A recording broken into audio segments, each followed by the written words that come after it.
So Chris, what do you see as the most important role for the media today? What should it be?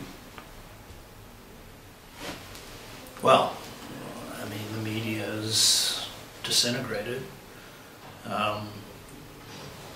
The traditional role of newsprint, which connected buyers with sellers, they had a monopoly on that connection, is gone, which is why newsprint is dying.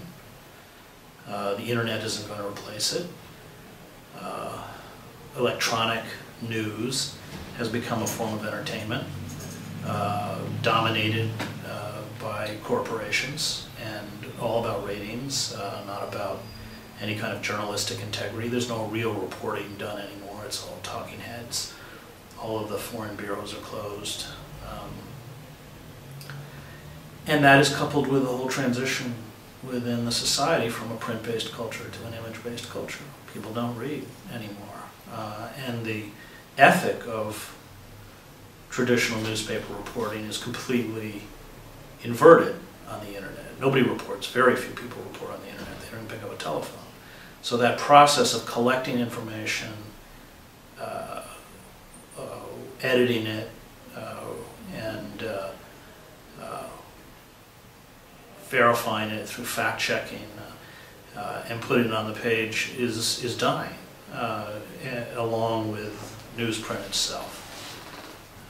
And the problem is that we're entering an age where any kind of creative work, whether it's journalism, whether it's music, theater, is not being remunerated. The only thing we pay for in this culture now is corporate management and public relations. But anything that deals with, you know, the sort of abstract values of beauty and truth in the utter corrosion of American society, we don't believe is worth paying for, and journalism is a victim along with the arts. Do you think, so you've talked about what you see as the role for the internet and journalism. Do you think that we can move away from an image-based journalism back to print when society's become so programmed to expect emotional images and entertainment rather than critical fact-based news? No, we're not moving back. I mean, totalitarian societies are image-based, spectacle and image-based societies. And that's what we've become. In what Sheldon Wolin calls inverted totalitarianism, but it's still a form of totalitarianism. When you confuse how you're made to feel with knowledge. All of these images are produced very skillfully by for-profit corporations. They know very well what they're doing. We're utterly awash in lies. The handheld devices, the ways that they have of communicating constantly, conspires against the very possibility of reflection and thought. You know, McLuhan was right. The medium determines the form of the message. And when you sever yourself from a print-based culture and you communicate electronically, then you can no longer speak in complex thoughts. You speak in understandable cliches and jargon and emotionally driven words and images. And you see everyone adapting to that medium. And by adapting, there's an utter impoverishment of any real intellectual thought or discussion or debate. It's all vanished. I want to ask you, feeding off of that question that you said that you feel that there's no coming back from it. So do you believe then the projection is going further deeper into that totalitarianism, and that will eventually have to play out before things can pass from that? Do you see any way of I'm not a believer in inevitable human progress. Right.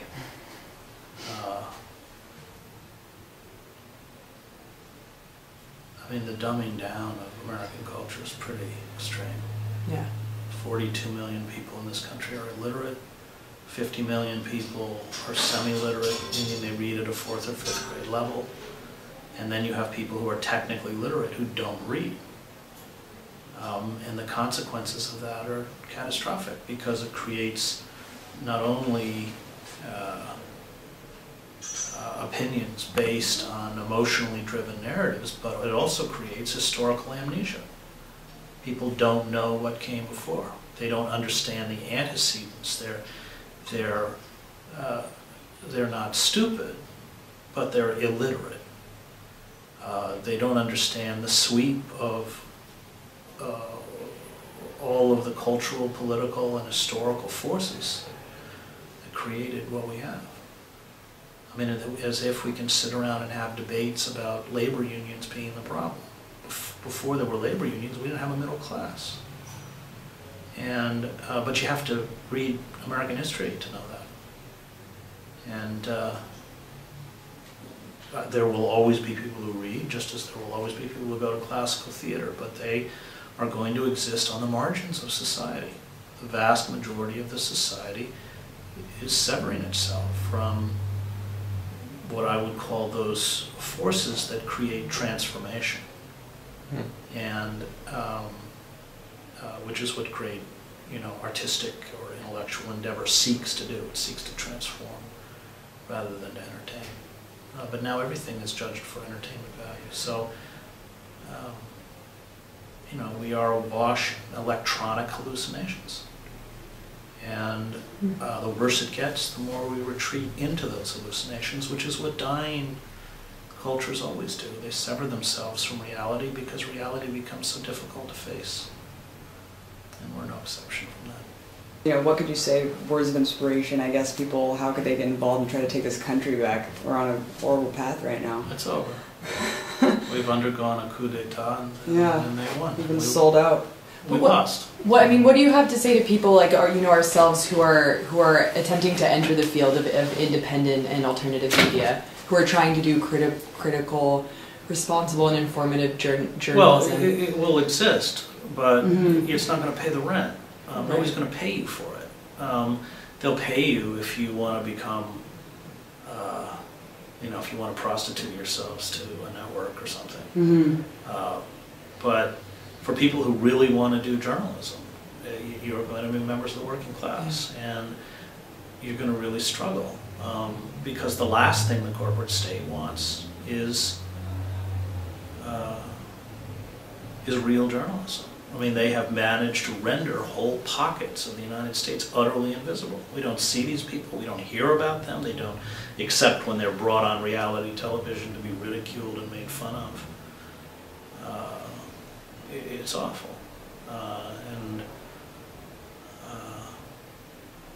Great journalism will exist and great theater will exist, but it's not going to be easy. We're not going to make money at it. And a lot of people won't care about it. And that's just the reality of where we're headed. Where do you think the final turning point will be when the dollar collapses? I mean, we can't keep going. Well, they're banking on the fact that because the dollar is the reserve currency, they can do anything they want, including printing $600 billion worth of money. Maybe they're right. I'm not an economist. Everybody does agree that if it doesn't work, it's catastrophic. It's not, in the long term, it's not sustainable to fund levels of consumption and empire through debt. It's just, you don't need to do economics to figure that one out. We borrow about $2 billion a day from the Chinese. We will soon have to pay off about $12.8 trillion in debt, which is about $96 billion a week. If debt we have to sell, I guess, if the Chinese don't buy it, then the buyer of last resort becomes the Federal Reserve, which is just printing money. But it's not, over the long term, it's not a plan. It's not a viable plan.